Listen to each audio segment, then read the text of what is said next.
नमस्कार। योग एवं स्वास्थ्य के इस कार्यक्रम में आप सभी का स्वागत है। मैं हूं doctor Shalini Singh, doctor Shalini Multi Care Ayurveda Clinic, Gautam Nagar, Ajmer से।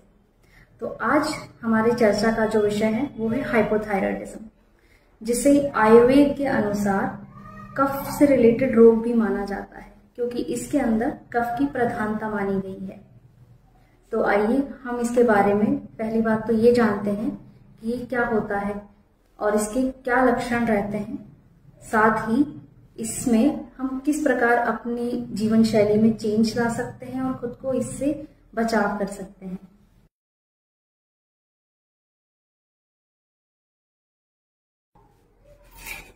जैसा कि हम जानते हैं, थायराइड ग्लैंड, जिसे कि हम अफ्टू ग्रंथि के नाम से भी जानते हैं, थायराइड ग्लैंड के अंदर जब हार्मोन्स कम सीक्रेट होते हैं तो उनकी कमी से हाइपोथायराइडिज्म होता है।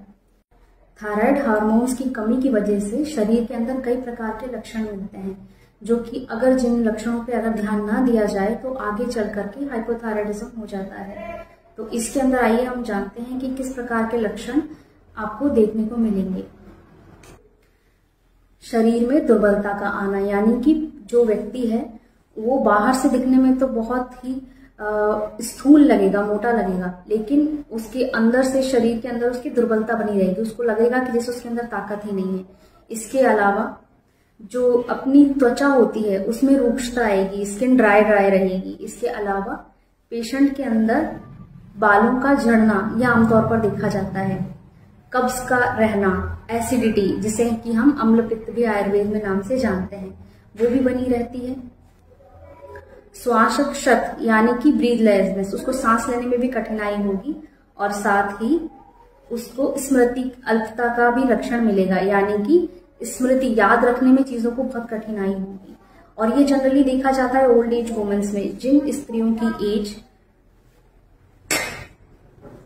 45 से 50 साल के आसपास है, उन स्त्रियों के अंदर मसल्स के अंदर दर्द तथा जो ऐंठन रहती है उसकी कठिनाई निरंतर बनी रहेगी।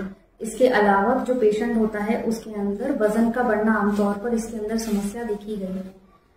अगर उसका खान पान कम भी हो, अगर पेशेंट 1 रोटी या 2 चपाती भी खाता है, इसके अलावा क्योंकि हार्मोन की कमी हो रखी है बॉडी में, इस वजह से भी पेशेंट के अंदर वजन बढ़ता है। पेशेंट को लगातार थकान बनी रहती है, जिस वजह से कहीं मन भी नहीं लगता, चिड़चिड़ापन भी लगातार बना रहता है। और इसका सबसे ज्यादा इफेक्ट अगर आप देखें थायराइड का, तो वो आपको हमारे हार्ट पे और जो अपना सर्कुलेटरी सिस्टम है, यानी कि रक्त प्रवाहन का जो सिस्टम है अपने बॉडी के अंदर, वहां पर आपको ज्यादातर देखने को मिलता है। और अगर हम बात करें कि ये किस प्रकार के जो एज जनरेशन है उसमें ज्यादातर मिलता है और किस प्रकार की जो लोगों को ज्यादातर होता है, तो हम ये देख सकते हैं कि जो उम्र दराज औरतें होती हैं उनको ये अक्सर ज्यादा रहता है। अगर बात करें 45 से 50 साल की औरतें या उससे ज्यादा एज की, तो उनको हाइपोथायराइडिज्म की शिकायत अक्सर मिलती ही है।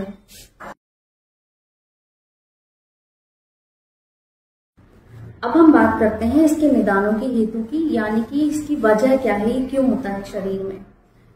तो पहली बात तो ये कि एक ऑटोइम्यून डिजीज भी है, हाशिमोटो डिजीज नाम से भी हम इसे जानते हैं। कई बार ये हमारे जनरेशन से फॉलो होता हुआ आता है। पेरेंट्स कभी पेरेंट्स में रहा हो, फिर उनके जो पेरेंट्स रहे हो, दादी हैं, मामा है, या उनसे ऊपर जो पेरेंट्स हैं, वो उसके अंदर ये कई बार तो पेरेंट्स की जो जनरेशन है उसके अंदर चला आता है।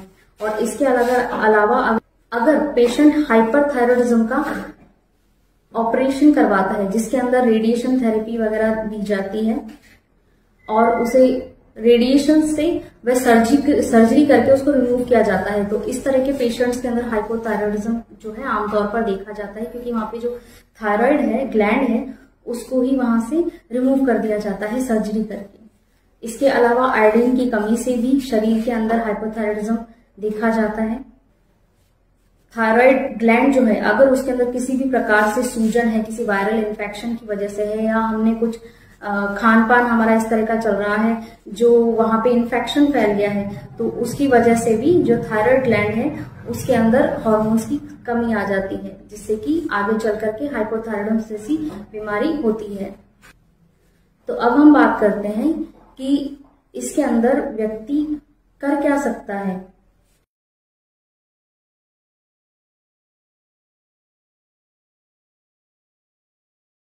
सबसे पहले हम बात करते हैं कि इसके अंदर व्यक्ति को किस प्रकार का खान पान तथा जो उसकी दैनिक चर्या है वो किस प्रकार की होनी चाहिए, ताकि जो थायराइड का जो हार्मोन्स का बैलेंस है बॉडी में वो रेगुलर बना रहे, और उससे उसकी जो, और अगर इम्बैलेंस ऑलरेडी है तो उसके लक्षणों में कैसे कमी आए।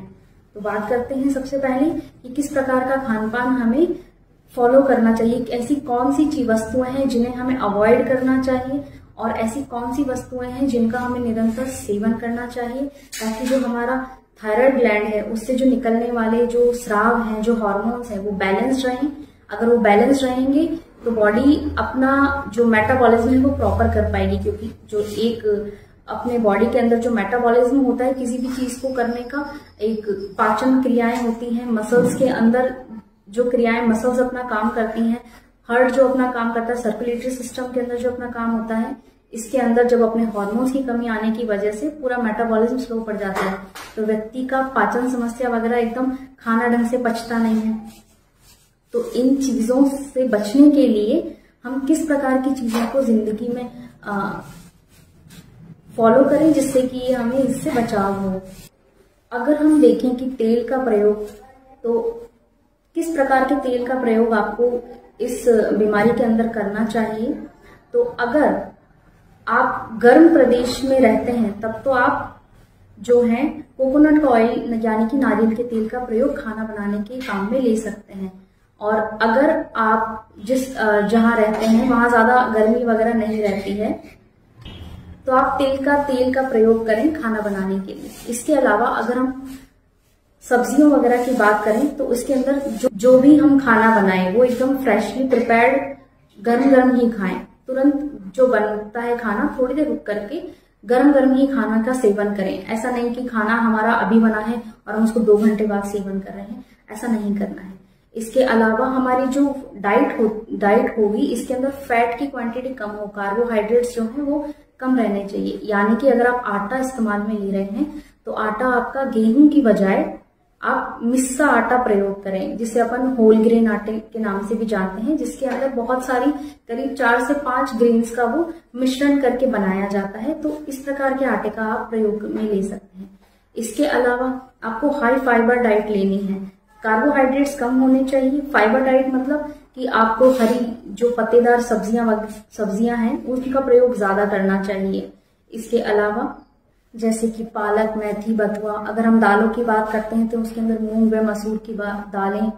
इसके अलावा ऐसी चीजों का कम प्रयोग करना है जो पचने में हैवी होती हैं, जैसे कि उड़द, चना, बेसन, मैदा, मेयोनीज, बाहर के जो प्रोडक्ट्स होते हैं उन चीजों को कम से कम प्रयोग करना है, ताकि जो हमारी बॉडी का ऑलरेडी इस बीमारी में क्या होता है कि पाचन क्रिया जो है हमारी स्लो पड़ जाती है, क्योंकि हार्मोन की कमी की वजह से बॉडी के अंदर मेटाबॉलिज्म हमारा स्लो हो जाता है। तो इसके अंदर हमको जो अपना खाना है पहली बात तो आराम से पच जाए। और घर में आप खाने के अंदर किस तरह के मसालों का प्रयोग कर सकते हैं, जैसे हींग है, जीरा है, राई है, अजवाइन है, इनका तड़का लगा करके भी आप खाना बना सकते हैं। सूप वाली चीजें ज्यादा लीजिए, वेजिटेबल सूप बना करके भी आप प्रयोग में ले सकते हैं। और मौसमी ही फल खाएं, और जो मौसमी ही जो सब्जियां आती हैं केवल उन्हीं का प्रयोग करिए। इसके अलावा अगर आप डेयरी प्रोडक्ट्स की बात करें तो डेयरी प्रोडक्ट्स के अंदर आप छाछ अच्छी से ले सकते हैं, दही खा सकते हैं, क्योंकि दही जो है प्रोबायोटिक क्वालिटीज होती है उसके अंदर, यानी कि वो आपकी जो इंटेस्टाइन है यानी कि जो आंत है उसको हेल्दी रखता है। वहां पर जो हमारा आंत का जो इकोसिस्टम होता है जिसके अंदर हेल्दी बैक्टीरियाज होते हैं जो खाने के सही प्रकार से पाचन करने में मदद करते हैं, तो उनको वो बनाए रखता है। तो आप अच्छे से छाछ ले सकते हैं, दही खा सकते हैं, और खाने के अंदर नमक जो है वो कम रखें। इसके अलावा अगर आप चाहें तो सेंधा नमक का प्रयोग कर सकते हैं खाने में बजाय किसी और नमक के। अंकुरित अन्न आप इसमें सुबह सुबह इस्तेमाल में ले सकते हैं, क्योंकि वो प्रोटीन की उसमें अच्छी मात्रा मिलती है। तो अपन को क्या करना है इसके अंदर कि जो कार्बोहाइड्रेट है हमें उसको कम खाना है और उसके बदले आप फाइबर ज्यादा खाएं, यानी कि आपकी डाइट के अंदर हाई फाइबर्स होने चाहिए। फ्रूट्स का जूस लेने की बजाय फ्रूट्स को ऐसे ही कच्चा सेवन करें, अच्छे से साफ करके। इसके अलावा आपकी जो डाइट होनी चाहिए वो शुगर फ्री डाइट होनी चाहिए, जिसके अंदर जो ग्लूकोज वगैरह है, शक्कर है, वो कम मात्रा में होनी चाहिए, क्योंकि फिर वो आगे जाकर के मेटाबॉलिज्म अपना स्लो रहेगा, तो वो बनने में आगे जो बॉडी के अंदर मोटापा है उसको बढ़ाएगी। ड्राई फ्रूट्स की अगर हम बात करें तो आप इसमें अखरोट ले सकते हैं, अक्सी के बीज ले सकते हैं और निरंतर गर्म पानी का सेवन करें। गर्म पानी भी अच्छा फैट कटर होता है। गर्म पानी के अंदर भी आप काफी सारी चीजें मिलाकर के ले सकते हैं, जैसे कि गोमूत्र अथवा एप्पल साइडर विनेगर, जो कि फैट को कम करने में आपका सहयोग करेगा। अब हम बात करते हैं कि क्या चीजें हैं जिन्हें हमें अवॉइड करना चाहिए, जिससे कि हम आगे होने वाली जो फर्दर इस डिजीज के अंदर जो सिम्टम्स को बढ़ा दें, इस तरह के लक्षणों से बच सकें। तो पहली चीज तो ये कि जो सोया प्रोडक्ट्स होते हैं, सोयाबीन है, हमें इसका प्रयोग इसमें नहीं करना चाहिए। इसके अलावा जो डब्बाबंद खाना आता है, जो लंबे समय तक फ्रीज के अंदर रखे रहते हैं सामान, इस तरह की चीजों का भी हमें प्रयोग नहीं करना चाहिए। कैफीन के प्रोडक्ट्स, कॉफी वगैरह, हाई कैलोरी डाइट्स, ऐसे फूड पैकेट्स जिनके ऊपर हाई कैलोरी भी लिखा रहता है, वो चीजें नहीं लेनी। इसके बदले आप अगर जैसे लेना चाहें तो जो हाई फाइबर डाइट वाले फोर्टिफाइड जितने भी जो मटेरियल्स आते हैं, जैसे कि आप फ्लेक्स वगैरह देखें, अगर आप केलॉग्स फ्रॉस्टेड फ्लेक्स वगैरह की बात करें तो सुबह नाश्ते में आप ये भी खा सकते हैं। तो आइए अब हम बात करते हैं कि इसमें किस प्रकार की हमें डेली जो दिनचर्या है उसको किस प्रकार का बनाना चाहिए।